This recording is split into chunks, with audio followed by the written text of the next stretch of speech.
Hello, good afternoon, everyone. My name is Bob Abbey, and I am an adult services librarian for the city of Forest Grove. I'd like to welcome you to our program this afternoon, Gardening for Bees, with Oregon State University Master Gardener Megan McMillan. So happy you can join us today on this beautiful day. I don't know where you are, but here in Western Washington County, it's absolutely uh, stupendous. The weather is glorious. And I'm going to bring Megan in. Megan is joining us from her backyard in Southwest Portland. Hi, Megan. Hi, everyone. Yeah, I had to be outside today. It's just too stupendous. It's too wonderful. And I thought that, with the subject matter of today, we might get a few visitors. Maybe some bees will come by and visit us today. You may also see some visitors in my children coming by who are here at home with me today in our backyard. So we'll see. We'll see who else joins. We never know, and I love the fact that we can incorporate nature into a program about bees and gardening. That just seems perfect. Absolutely, absolutely. Well, hello everyone. It's so great to be here. Thank you, Bob, for having me and making the space and time to talk about gardening. And whether you're joining us live or you're watching this afterwards, I hope that you get something great and get some inspiration to add at least a little bit of bee-friendly gardening to your yard, to your patio, to your balcony. It doesn't matter how big or small of a space you have, you can make an impact for bees. And I'll tell you why that's so important. So, as Bob said, my name is Megan McMillan. My pronouns are she and her, and I am an Oregon State University Extension Service Master Gardener. The Master Gardener program is something that exists in every state in the country, and here in Oregon, we are lucky for it to be run through the incredible Oregon State University. It is both an education and a public service program where we go through lots and lots of hours of studying. We have to take a test at the end. We have to serve our community. We get to serve our community.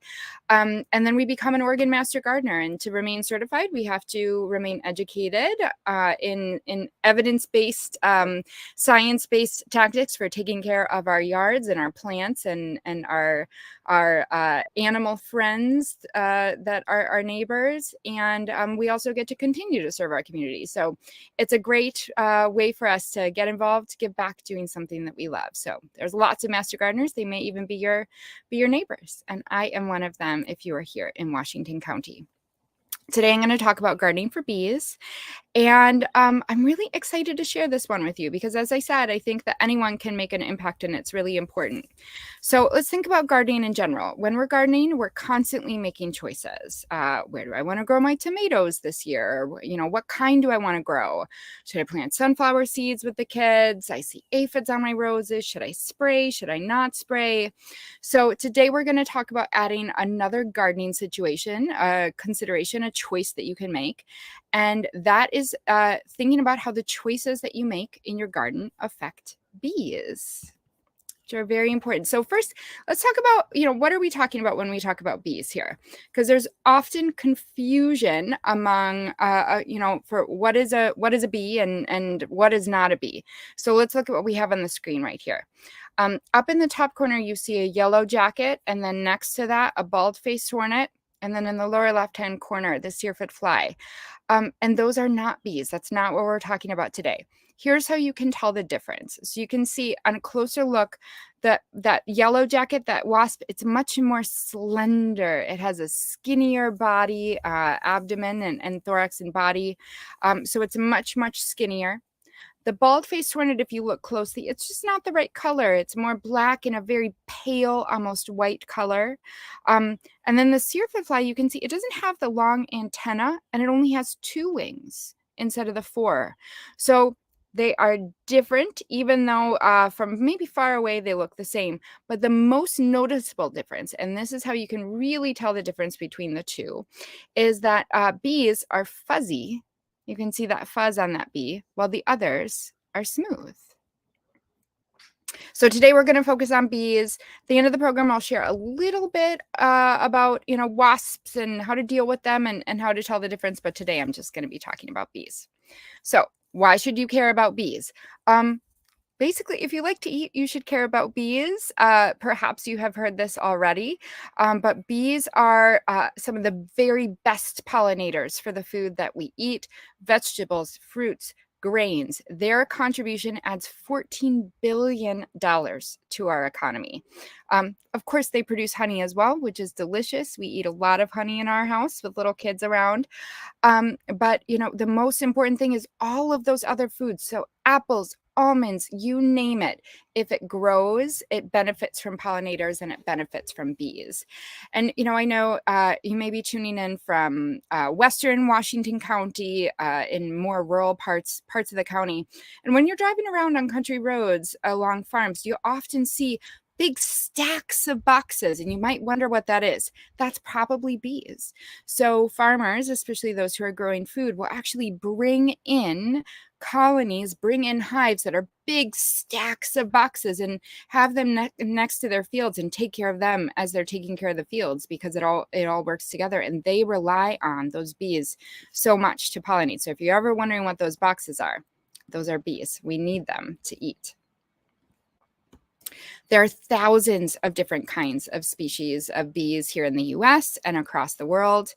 One bee that you may be familiar with, and those are those bees that are in those big stacks of boxes next to fields, are honeybees. So honeybees were domesticated, and that means they're kept in those hives, in those boxes, and they're kept by farm fields. They were domesticated thousands of years ago. They were brought here by mostly European settlers. They are not a native bee. They were brought here from Europe. So those are European honeybees. We also have, as you can see, thousands of different species of native bees. There's way more native bees than honeybees. So honeybee is just one, even though it's probably the most famous one. But there are, over 4,000 different species of native bees. Here in Oregon, we have thousands as well. Many, many different kinds of native bees. Native bees that we have here in Oregon, you probably heard of mason bees. Bumblebees, those really fuzzy ones, are a native bee. Carpenter bees, leaf cutter bees, many, many more. But those are some of our native bees that we have here in Oregon. So we're going to look at 3 today. Again, this is that honeybee. This is not your native bee. I'll get to the native bees in a minute, but just reinforcing, these are really important bees, especially for our economy. They're social bees. So they live in a system. They live in a society. They mostly live in hives. Sometimes they'll take up a home in a hollow tree. If you ever see that happening, wherever you live, there are lots of services that can help you find a better home for those bees if a bee swarm does take up a home where you maybe don't want it. So I recommend calling your county extension service. You'll probably speak to one of us as a master gardener, and we'll give you some recommendations on who can come out and take care of those bees. But they always live in hives in that colony system. The queen and the colony usually, they continue on year after year. These guys will travel. So they travel up to 2 miles to gather pollen and nectar for use in the hive, which is why they're really great in an agricultural situation. They can cover a lot of ground. They can cover a whole field. Their lifespans vary from about 6 weeks for the workers to 3 years for a queen. So that queen will stay for a long time. So let's talk about our first native bee here. This is the mason bee. These do not live in a community. They are a solitary bee. They live by themselves. They don't produce honey either. That's just honeybees that produce honey. They're active at much cooler temperatures than honeybees. So if I was giving this presentation in the springtime, or if you're listening to a recording of this and it's early spring, if you're seeing bees out and about, it's probably not going to be a honeybee. It's probably going to be a mason bee. They're active when it's much, much cooler outside. They emerge in late winter, early spring, and then, they produce the next generation, and their lifespan is over by midsummer. What's important about mason bees, and this is why we can make such a big difference in our yards if we are not farmers, if we don't have huge agricultural fields, is that they only travel about 300 feet to find food.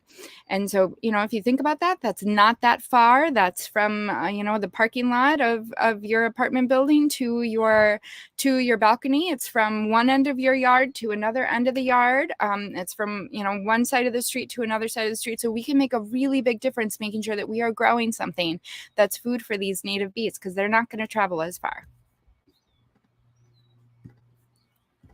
Bumblebees are some of my kids' favorites. These little teddy bear fuzzy bees, and sometimes they're not that little. Sometimes they're a lot bigger. But these are a native bee as well. They also live on their own. Interesting thing about bumblebees, they'll often nest in the ground. So you may see them coming in and out of the ground. But they are one of our favorite native bees in this house. The queen always emerges in spring. Even though they don't live in a huge colony together, they still have that structure. They still have a queen. There might be a few hundred or so that are living in the same area, not necessarily a hive, but maybe in the same yard, in the same area. And they also have a short lifespan. It's really just going to be late summer to early fall. Those are two of my very, very favorite native bees that you'll probably see the most and get the most familiar with in your yard. Like I said, there's hundreds of them that you could look at. If you look up Tualatin Valley beekeepers, they have a lot of information on some of the other ones that you might find. You could do a scavenger hunt in your yard for the different kind of bees. So let's talk about food for bees. What are they looking for when they are buzzing around in our yards? They're looking for three things. One, pollen is their protein. So just like us, they need a balanced diet. Pollen is the protein for bees. Nectar is their carbs. Nectar is their sugar. They are also looking for plant propolis, which is sort of like the glue that they use in their hives or in construction. It's a resonance mixture that they'll sort of take out of the plants, and it can seal up open spaces in the hive. It can help pull things together. So that's their construction material. They're not eating that one. They're using that one. And if you look closely at this picture here, you can see that the back of the bee's legs have orange on them.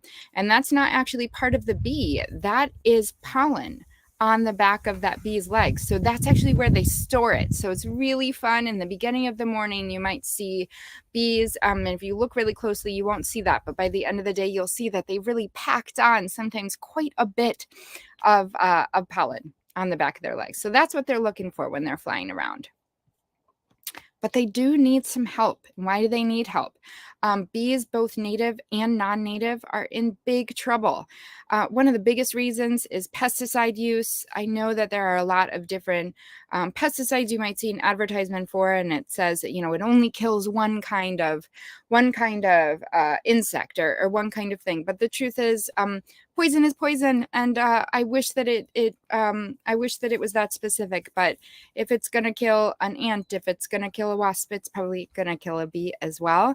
And as humans have gone into more spaces and taken over habitats, first of all, we may take that away. We may take their food away in the flowers that they're looking for. But if we're then using pesticides on top of that, that's really taking away their home. It's taking away their food, and it's taking away that balanced diet that I talked about, that polyfloral diet. So just like us, if we ate the same thing all the time, it would not be good for our bodies. Same thing for bees. This is Dr. Ramesh Sigli. He is from here in Oregon at OSU, and he's a researcher on bees and their diets. And he's the one who's really finding out that bees, just like us, need a varied diet for good health. When they have only one kind of food, their immune systems, they just can't keep up. And so that's where we will see those massive bee die-offs. That's where we will see that bees just aren't getting what they need. Having one of my kiddos come visit out here. Go in. That was my budding scientist myself. He's not quite at Dr. Sigili's level, but I've got some budding scientists in my house. One of them just joined me for a minute here. Okay, so what can you do to help? There's a lot of things. And like I said, whether you got a big yard, a small yard, there's things that you can do to help. There's definitely work being done with commercial growers to lessen the problems that bees are faced with. But there's so much that we can do too. We can provide a variety of plants for bees that are blooming at different times, native plants, non-native plants. We can provide them with nesting sites. They need water just like us. That's something that we can do for them. And we can eliminate pesticide use as much as we can. And when it's not possible, you can use to learn them safely and carefully. So I'm going to talk a little bit about these steps today. All right. Before I get into it, I want to say this is not a new trend. Gardening for bees is not a new concept. This is an ad from the American Bee Journal for seeds that are popular honey plant or honeybee friendly seeds, and this is from 1880. So this is not as trendy as one would think. Okay, so let's talk about that diet first. What do bees look for in flowers? Not all flowers are equal in the bee world. Some are better than others from their perspective, so they do get to be a little choosy. Flowers that are a good source of pollen and nectar are flowers that the bees can get to those things. So you can see here an open sort of source, or if there's a tubular flower, make sure that the tube is large enough for the bees to get into. So whether it's a flat disc, an umbellifer type flower, whether it's a tubular flower that has a nice big opening, you want to make sure that you at least have some flowers in your yard where just take a look at it and think, would it be very easy for the bee to get to this pollen and nectar? They're not limited to, but they prefer flowers that are blue, purple, yellow, and white. They actually don't see those reds and oranges, those hot colors, quite as well as you would think. So try and stick to some of those colors, blue, purple, yellow, and white. Bees also want to maximize their efforts. Honeybees can travel up to 2 miles, but our native bees can really only travel a couple of 100 feet. So they want to get the most bang for their buck in their energy and how much they're buzzing around. So they're really going to want clumps of flowers, groupings of flowers. So try and group things around more than individual flowers. Like I said, just make sure that it's flowers where you're not having petals that are really getting in the way. So one thing that's very popular in ornamental gardening are hybrids where it's called a double. So that essentially means double amount of petals. You'll see a lot of bulbs have doubles, and they're gorgeous. There can definitely be a place for them in your yard. But my ask of you, gardener to gardener, is not to only have those very fluffy floral double blooms, because those are going to be harder for the bees to get to. So, maybe choose one for you and one for the bees, and you'll be able to feed them quite well. Now, do all of your plants have to be native plants? No, absolutely not. You don't have to do all or nothing. That is the good news. You can do at least something in your yard. Honeybees are not going to discriminate. Like I said, they are not from here. They are they're probably going to prefer non-native plants because they are not from the U.S. and they're certainly not from the Western U.S. So they don't discriminate. They'll pretty much get food from anything. Native bees, however, are mason bees or bumblebees. They're really going to prefer what is a native plant to your area. I am here in Washington County with you, so any native plants for me are going to be similar to you. You could look up something called the Portland plant list. If you're in Western Washington County, you're close enough that anything in the Willamette Valley will be native to you. If you are looking for suggestions on what is native to you, I really recommend that you get in contact with your county extension service and talk to a master gardener, because that way, whether you're east of the Cascades or west of the Cascades, maybe you're watching this from somewhere else in the United States or Canada, you can make sure that you are finding plants that are native to you and at least commit to using a few of those in your yard, because that is what those bees are going to be adapted to. This is a bee on a rose. That's a honeybee on a rose. And there are some native roses here in the U.S., some non-native, but that's what you are seeing there. Also important is to think about the full length of the season. So some bees are going to emerge in late winter, early spring. They're going to need food right away. Some bees will have a longer lifespan all the way through summer and all the way into fall. So when you're thinking about what to plant in your yard, it's good for you and it's good for the bees. It looks pretty, it's enjoyable, and it's good for the bees. If you have something that's blooming across all of the seasons, sometimes even back into January. So one example of a great native plant that will bloom very, very early and feed those early emerging native bees is a manzanita. Manzanita, you can find something that will survive really well where you live in almost any county in Oregon, especially here west of the Cascades. It's not a picture here, but that's one of my very favorite bee-friendly plants. You can see here, those are snowdrop scalanthus on the left that bloom very, very early in spring. You want something that comes up very early. That's Monarda bee balm in the middle, blooming in summer. And you can make a guess by the name bee balm. That means that it is going to be balm to bees. So that is a great one. And then you can see lavender there as well. Lavender is not native here, but many bees will really, really love that and flock to that plant. Some plants also provide a higher, carbs, higher sugar content that's richer for them. Some will provide more protein, more of that pollen. So that's why it's really important to diversify as much as you can in your garden, provide sources throughout all 3 seasons.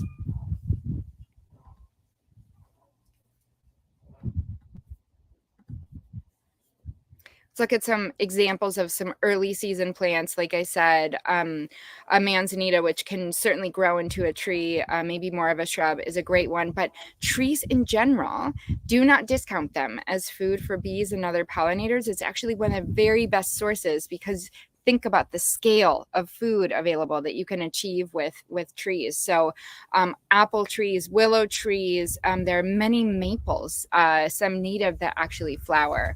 You can see a hazelnut tree here. That is a great time for bees to come out and get that high energy food that they need to jumpstart their life.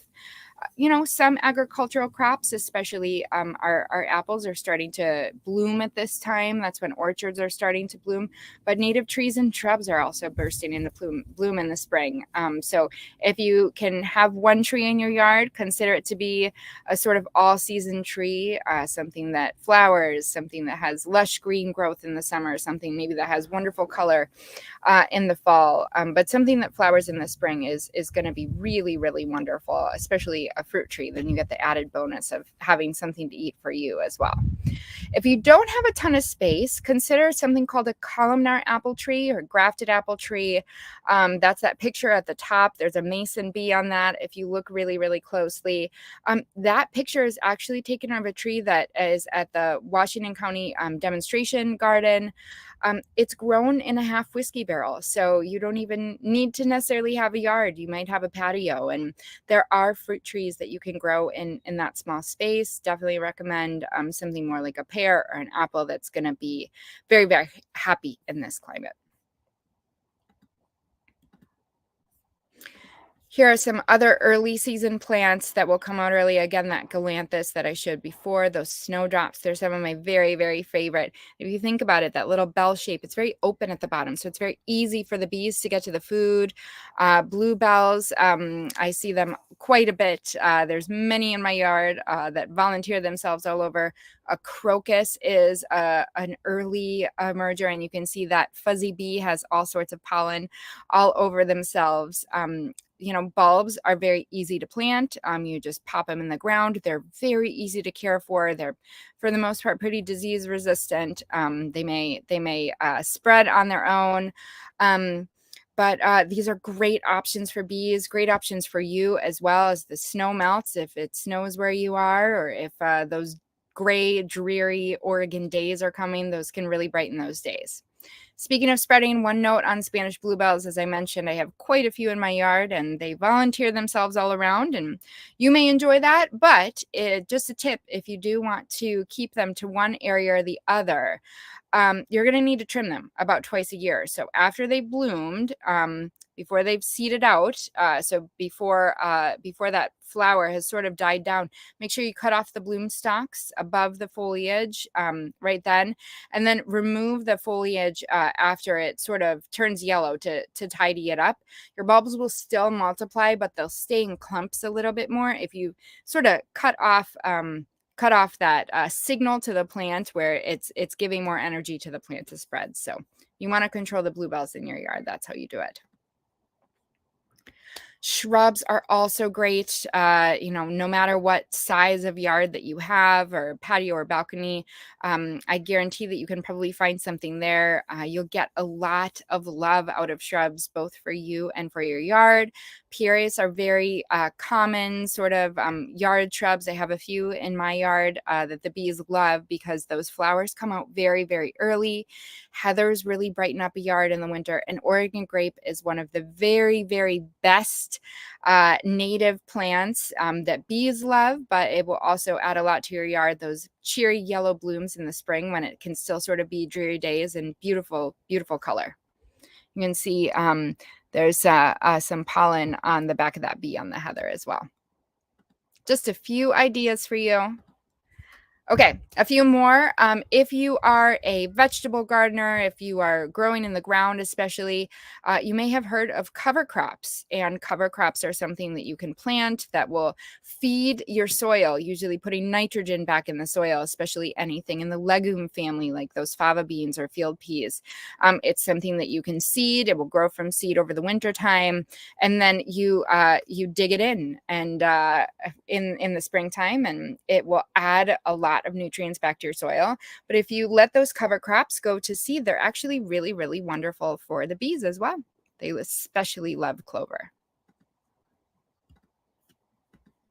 So now we're getting into the warm season. And one of the really fun things is thinking about what can be food for you and also food for bees. Any flowering plant, squash, beans, cucumbers, again, those big open flowers, melons, pumpkins, anything like that, bees are going to love. Sometimes your bees might need a little bit of help finding them. So remember that tip of bees like a lot of bang for their buck. They will like flowers that are clustered. So consider mixing ornamental plants, flowers, and edible plants in one place. So bees will sort of be attracted to one place, and then they'll be pollinating your plants for you, just like they're pollinating some of our agricultural fields. Highly recommend mixing those up as much as you can. One tip, if you are growing zucchini or squash and you are finding that you're just getting a flower and it is not actually turning into any fruit, that is a sign that you need more cross-pollination. So my long-term tip would be get some flowers in there around that plant, and that will help bees be attracted to the area, and then they'll do the work for you. But in the meantime, this has nothing to do with bees. This is just a tip from one master gardener to another. Go out there in the early morning when those squash flowers are wide open, and look for both a male plant and a female plant. So one will sort of have the cup at the bottom of the flower, and one will just be that straight stem. And you're actually going to need to maybe take a paintbrush or a Q-tip or something like that and take the pollen from one to another. So if you're seeing that you're getting lots of flowers and no fruit on something like a zucchini, you might need to give it a little bit of help. I recommend doing both that and planting some flowers there, of course. Herbs are something that you get so much bang for your buck with herbs. The bees will love them. You can make tea out of them. They're edible, and they're also gorgeous as well, and very low maintenance. Most of these herbs are Mediterranean plants. They will be hardy. They will not need a ton of water. They will not attract diseases. Borage is an absolute favorite for both bees and me in the yard. Chives are really easy, and it's one of those things you can just go out and cut a little bit and chop it into your dinner, and it really adds to it. And bee balm, that's another picture of one of the plants that I showed before.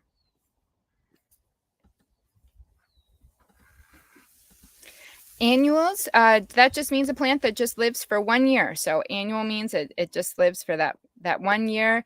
They're really easy to grow from seeds, so they can be some of the most economical ways to add to your yard, but also give food for bees. And these are some of examples of that wide open sort of disc-shaped flower that bees can access really easily. These are some of the favorites in my house. Cosmos, zinnia, sunflowers are an absolute favorite for my kids. There's so many different kinds that you can get out there. But again, this is one of the best ways to plant and to garden because it's something that you're going to be able to grow from seed very easily, cover a lot of space, and it's going to be the least expensive way to add to your yard and both feed the bees. So as the summer comes to an end, you're going to, sort of be thinking to yourself, how can I extend the season both to make my yard look beautiful, but also to feed bees? So these are some examples of flowers that they may bloom even earlier in the summer or midsummer, but they will last a long time. There are a lot of native asters that's in the daisy family. Cone flowers will last a long time. Again, that wide open shape, really, really great for pollinators. Blanket flowers, these are all long lasting late season plants that will even last sometimes through a frost. So leave them as long as you can in your garden, and that will provide a lot of food sources for the bees. A lot of these flowers are also something that you can cut back, and then that will make them grow more. So plants are hardier than you think, and cutting them back will often give them a signal to grow more. So as you see a spent flower head, go on and cut it down. It's called deadheading, and you'll get more flowers, and the bees will get more food. So some other favorite late season plants, and a lot of these are perennials. So that means they will come back year after year. Sedums, autumn joy is a favorite, but there are lots of different colors. The bluebeard, and again, I showed lavender before, not a native plant, but much beloved by bees and just much beloved by humans as well. And again, that's a Mediterranean plant. It will stand up to hot, dry summers, which we are increasingly getting here in Western Oregon, and it won't need a lot of love from you, but it will love you back. So those are some ideas of plants that you can grow. And most of us who love gardening, that's what we want to think of the most. We want to think, wow, what can I plant? And that's so, so fun to think about. But there's some other things that you can do for bees as well if you want to take it to the next level. The first thing is they need water just like we do. They drink water, they keep themselves clean in water. So whether you have a little bird bath, or if you can even put out just a bowl of water, consider doing that. They will need something that they can sort of land on and dip themselves in, though, so they don't drown and fall. So it can't just be a wide open bird bath. If you have something, consider adding some rocks or something flat that they can climb on in there. You know, anything shallow, you could put a few twigs in there if you need to give them something to sort of dip themselves in from, but they'll need something to land on. Even a little bowl in the shade is something great. Everyone can do something. They need that water as well. If you really want to take it to the next level, consider a nesting site for them. Here's some examples. There's a honeybee hive. That's if you want to go on and learn how to be a beekeeper. Tualatin Valley Beekeepers is a great organization that you can learn a lot through. You can also become a master beekeeper as well, in addition to becoming a master gardener, if that's something that you want to pursue. Mason bees really love to nest in something like this. You could go to your backyard bird shop. You could make one yourself. But really what mason bees are looking for is a hole that they can go into because they'll actually use mud. They'll lay eggs and then they'll use mud to sort of pack it and protect their eggs and protect their larvae. So they're looking for a hole in absence of something human made.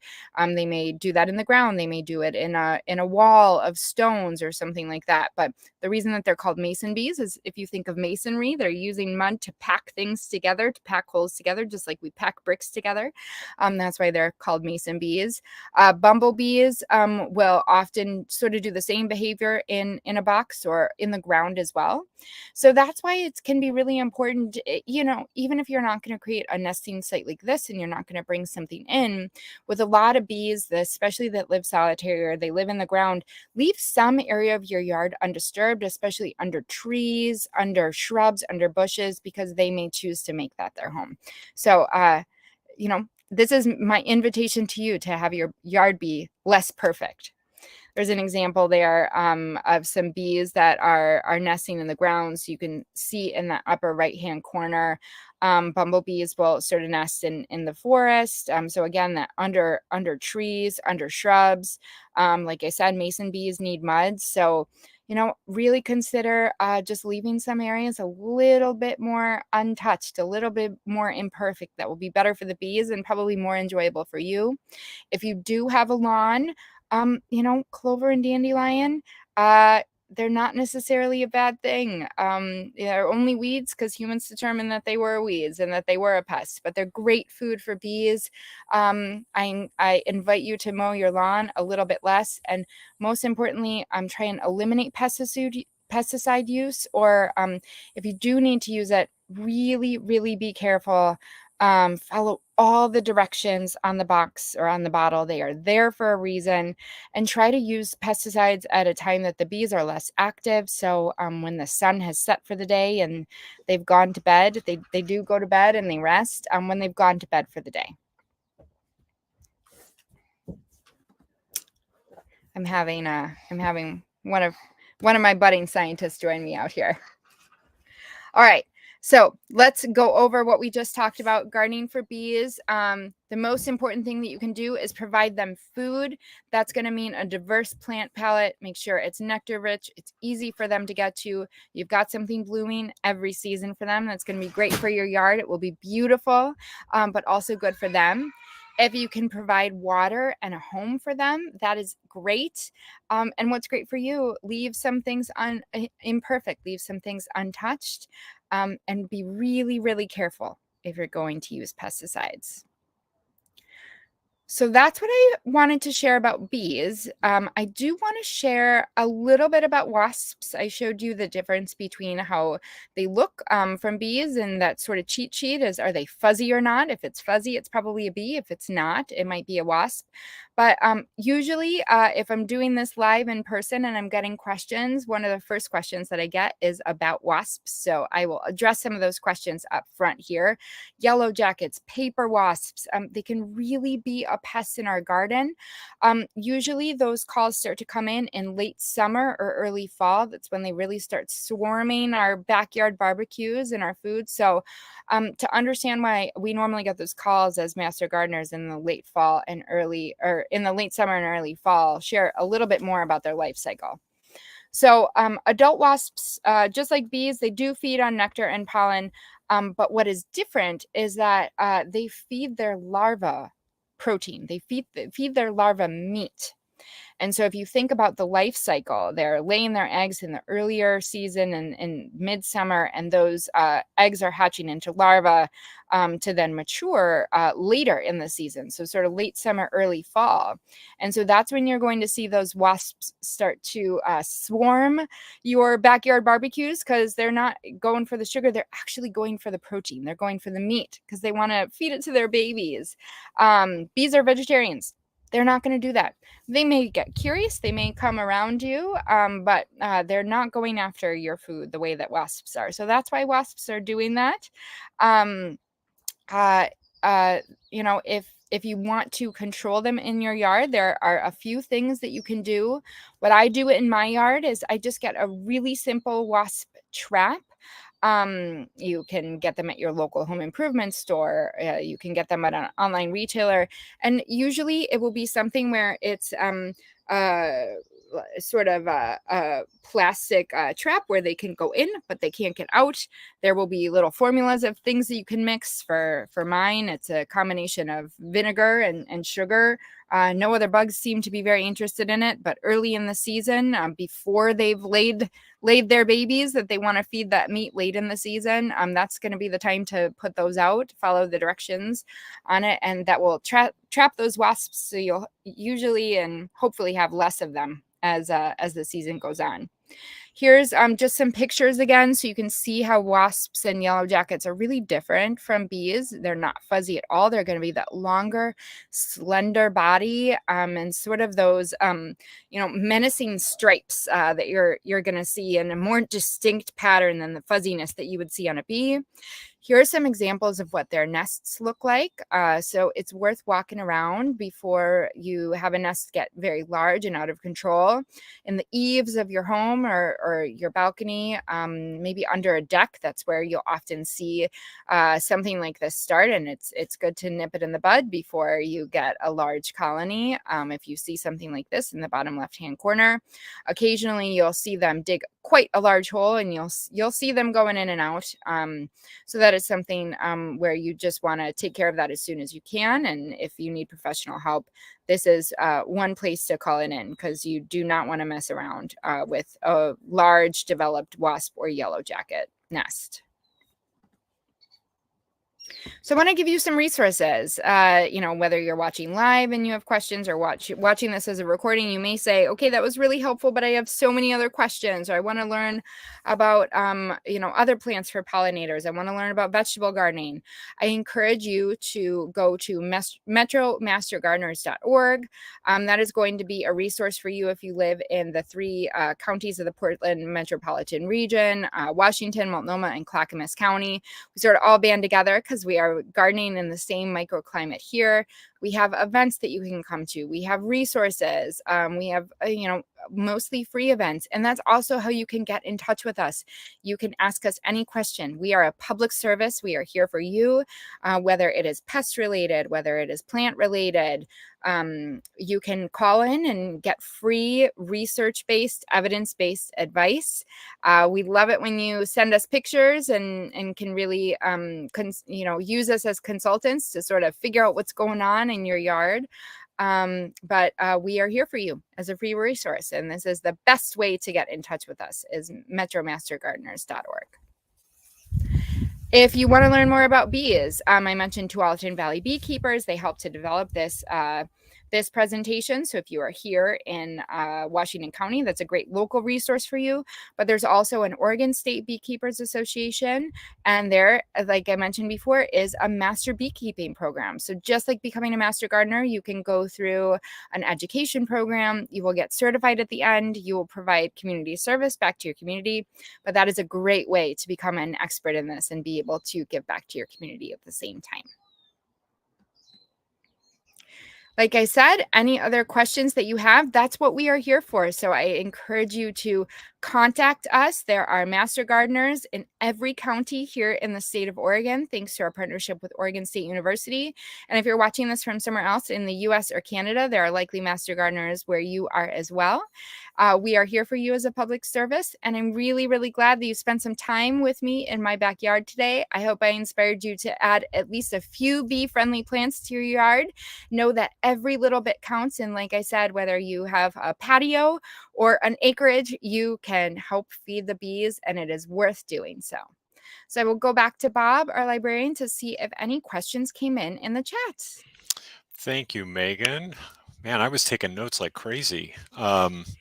So the nice thing is that if you're like me and you're taking notes and you miss something, you can watch this video on our YouTube channel. Once we finish the program, it will go up there. It stays there forever. So you can go back and revisit some of the slides and get some additional information that you might have missed during Megan's presentation. Megan, thank you so much. That was hugely informative. And I want to, a couple things that I want to just mention. First of all, I want to give a shout out to our fellow librarians across the river in Camas, because they actually have library bees. I didn't know about that. That is so cool. Yeah, they have a lot of libraries now, not a lot, but there are a number of libraries around the country that are keeping bees, and they're using it not only for educational purposes, for programming, but they're also able to use honey and collect honey and use that as a possible revenue stream. But yeah, right across the river in Camas, they've got their own library bees, and the bee is their official mascot. So a little bit of trivia today. Very cool. That's worth a trip across, across the bridge, I think, for us. I think, yeah, that would be, they might be interested in having this program as well. So, so a couple of things, again, I want to remind folks, if you're watching, please post your comments or questions, and we can get to those. Some notes that I took during your talk, Megan, when you were talking about ground nesting bees, and I've encountered working in the yard ground nesting bees, and I think I mean I wasn't really aware the extent of which how frequently bees nest underground. Um, Especially native bees. yeah, Mhm. and I'm wondering if you can talk a little bit about what gardeners can do to help really um, kind of ease that um, ecosystem. I mean, what are some things that we might be doing that might be making that particular habitat more difficult, and what can we do to make it less difficult? Yeah. I was talking a little bit about encouraging people to let things be a little bit more imperfect in their yards. And the more manicured, the more sort of human intervention there is, often that can make it less hospitable to really all non-human creatures, but especially bees. So leaving areas undisturbed is really important, especially if it's under shrubs or under a tree. Not necessarily gathering every single leaf in the fall. That is actually really great for your ground as those sort of organic materials break down. It's great to leave some of those things behind. So, especially if it's not on a lawn or something like that, leaving things behind, just sort of letting things be. Think about the forest floor, and no one's going in there and taking a leaf blower and maintaining everything. It's just living in its own perfect ecosystem. It doesn't need any intervention. So, as much as you can leave ground undisturbed, because you don't know if you would be kicking dirt over something and then you're closing up a nest and the bees can't get in and out. Leaving things undisturbed is the very, very best way that you can do things. Leaving leaves behind, leaving twigs behind, having mud accessible, as strange as that sounds, but not every single thing either covered in pavement or covered in lawn. They'll really need to be able to dig into dirt. And if it's a thatched lawn, it can be harder for ground nesting bees to get in. Um, and yeah, really, just leaving some space, you know, as undisturbed as it can be. And again, especially under shrubs will be a place that you'll often find those nests, because it can be a little bit more protected from the elements. And bees are smart. They'd rather create a nest where they're going to be protected as well. hmm I know in my garden, I had a ceanothus, which I know is a great Ah, plant for everything, right? yeah, for But everything, but bees just go nuts for it. they do, and there was a site underground, and what I did was I just moved the mulch away and Yep. just kind of freed that up, and that seemed to make a lot of Yeah, so difference. that's a great example of having that mud accessible as, Mm, and for the most part, if for gardeners, we're not going to want a ton of dirt accessible, because then that's where the weeds come from. I am a big fan of mulch. I'm a big fan of getting something called a chip drop. So you can just Google chip drop. It's free wood chips that you can get delivered from arborists who are doing their work, and then they need somewhere to put the wood chips. That's actually going to be better than that really fine bark that you spend lots and lots of money on. The water actually percolates through big wood chips way better than really fine dust wood chips. And it's free, so it's great. So I'm a huge fan of mulching. It's really great for your soil, but do make sure there are some spots that bees can actually get to the mud, because that's how they, whether it's a mason bee and they're sort of collecting it to make their homes, or whether they're nesting in the ground, they need some actual ground accessible. So 4 inches of mulch are going to be too much for them. mhm, mhm. Um, Also, you're talking about trees, and I'm just again thinking back to my experience with dogwoods and maple trees. Um, s- they were also just huge pollinator magnets. They loved that. Yes. Um, Yes. and then, And, one tree is, you know, I mean, there will be thousands of flowers, thousands of food sources. So even if you have one tree in your yard, that can be a habitat for so many creatures. The scale, think of it as like one large mature oak tree in a yard or in a habitat is like Manhattan for mhm, bees. mhm. Also, ground cover too is another area that you talked about. Kinnick and other ground Mhm. cover. That's another great place for. I hadn't really thought about heather, Mhm. although I have heather. I just for It's whatever great. reason. It adds color in January, February when Yeah. everything else is so gray and drab, and those early bees, often those native bees, they'll really, really appreciate having that. Hmm. So you talked about some of the things that are affecting bees, and I'm wondering if you can maybe touch a little bit on, or talk a little bit more about climate change, how that's impacting the bee population.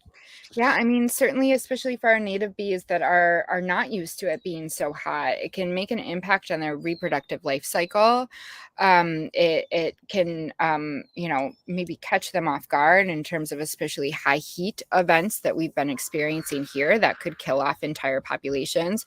But I think the biggest thing is the change in their diet, the change in their food, and what is available. So, what maybe used to grow here really well or grow well without human intervention, so having to irrigate a lot, that may not always be the case. So I think the biggest impact on bees is not necessarily the weather change itself, but just the impact on the plants that are available. So whether it's winter and there's a lot of hard freezes and a lot of late freezes that we wouldn't necessarily normally see, at least here in Oregon, that will have an impact on what food is available early in the season. So that could kill off flowers. I know a lot of our agricultural producers have really struggled with that over the last couple of years. If you think about the wine industry, I think it was last year was not a great year for them here in the Willamette Valley because we had that very, very late freeze and killed off all the buds, right? Buds of a flower are very, very fragile, new signs of life. And if you kill off all the buds for something that's flowering, then there's no food for bees. So either early in the season where it's very, very cold, or unseasonably cold and icy, or in the middle of the summer when we can't necessarily sustain what we would normally see, where trees are really suffering, that can have a really big impact on their food. Hmm. So that's the biggest thing. And, it's a good reminder, especially to keep that water out for the creatures in our yard as well, because it's just getting hotter and drier in the summers. Right, right. I have a couple of questions from Caden. I hope I'm pronouncing your name correctly. Caden, first question is, my yard is surrounded by farming fields that use pesticides. What can I do to try to limit the bees' exposure?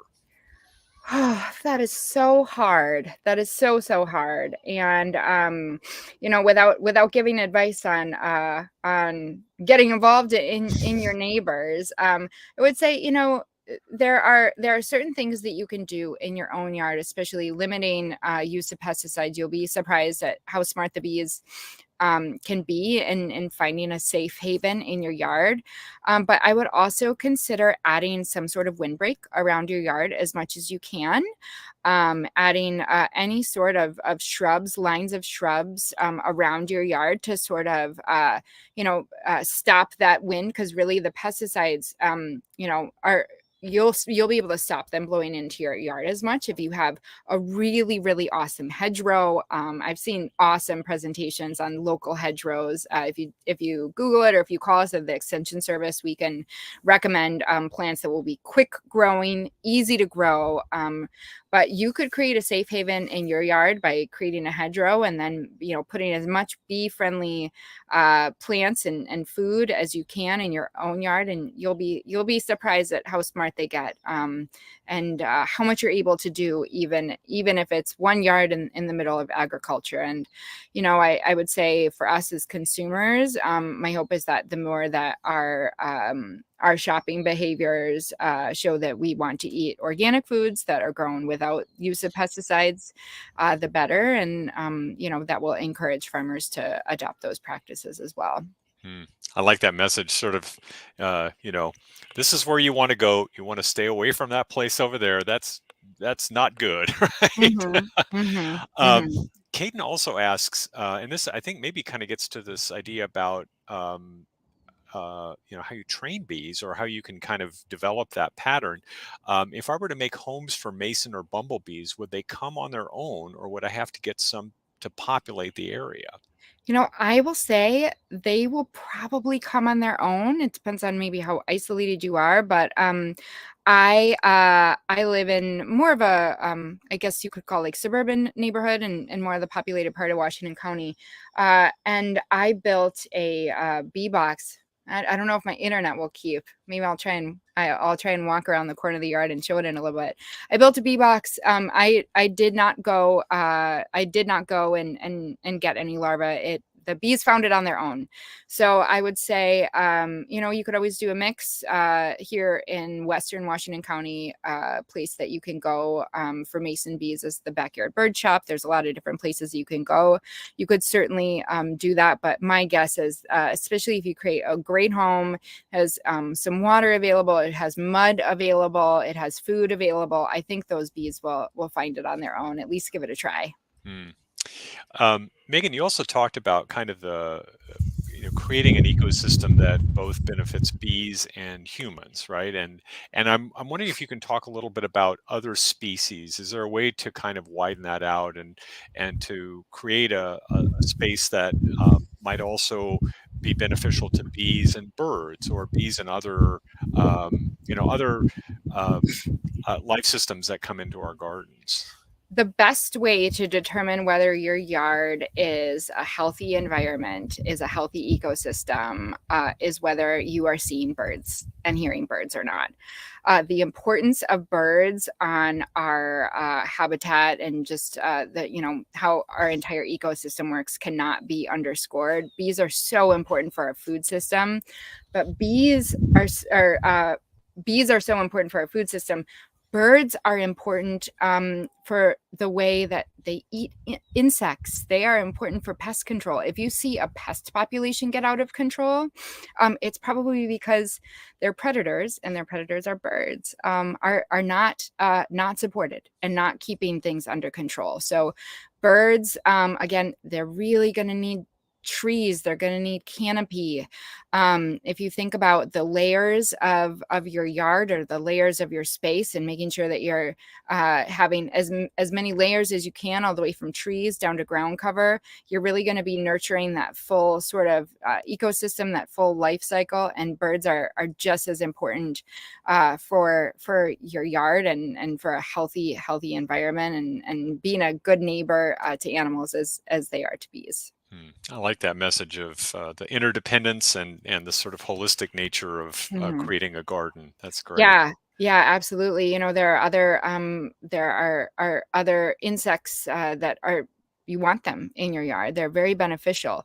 Ladybugs are a great example. And that's why, it's really important. If you're going to use a pesticide, just assume you're going to be killing everything. So that's going to include ladybugs.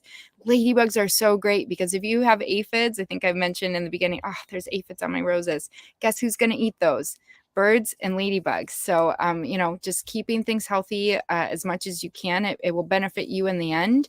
You'll actually get to do less work and more just sitting out here and enjoying things instead of going around and stressing out about aphids on things. But, every creature that you invite into your garden is going to have a place. That's great. Megan, I want to be respectful of your time, and it is a beautiful day, and I know you've got kiddos who are out and about. So my budding master gardeners. Your budding master gardeners, yeah. Are over here. You mentioned your bee box. Do you think you might be able to? I am going to give it a try. Okay. I am going to walk you over here and see if you can see my bee hotel. Okay. And as I do it, hopefully my internet doesn't cut out. As I do it, I will also encourage you, if you are close enough to the Oregon Zoo. That is one of my very favorite bee habitats. They have a pollinator garden that's at their education center. It's sort of over by the train if you go there, but they have an awesome bee hotel that will give you some inspiration. So let me see if I can get us over here. You're going to walk with me through my yard. All You're right. going to see the toys all over because we have been enjoying summer. And my veggies here. All right, let's see if we can do this. So far, this so is good. The benefit of doing this from home. I know. Oh, we got a little glitch. I know. Okay. All right. Okay, so you can sort of see it. Yes. Right there. Yes. So so that is my can't walk over quite there right now. I'll lose signal for sure, but it's about as high as me. And actually, oh man, I am going to try and walk over there. I may cut out, but I can see some friends who are in there right now. Let's see.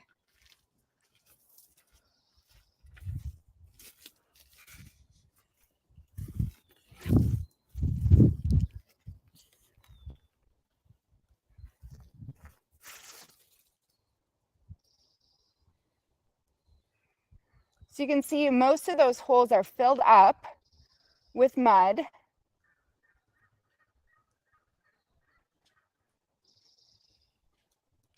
And it's just really important to have a variety of spaces. So a lot of that is just blocks that I drilled some small holes in. But I also have a bunch of sticks in there. And this is just really simple, put together with scrap wood.